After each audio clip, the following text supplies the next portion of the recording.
عليكم، مرحبا بكم معايا في فيديو جديد. نتمنى تكونوا بخير وعلى خير. اليوم ان شاء الله غنصب معكم عصير الخيار اللي تيكون صحي. ندوزو المقادير.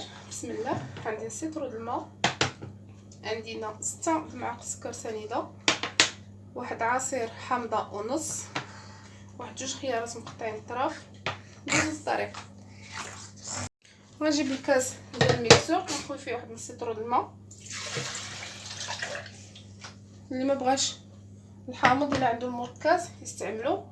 غندير كاس ونص الحامض او حامضه ونص. غنطحن كلشي في دقه. غنزيد 2 خيارات، السكر سنيده، نطحنهم ونطلقوه. هذا هو العصير من بعد ما طحنته كيجي على هذا الشكل.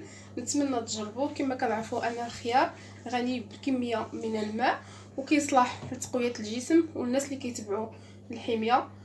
نتمنى يعجبكم. وصلنا لنهايه الفيديو. اذا كانت هذه اول زياره للقناه ما تنساش تشترك وتفعل الجرس، وشكرا.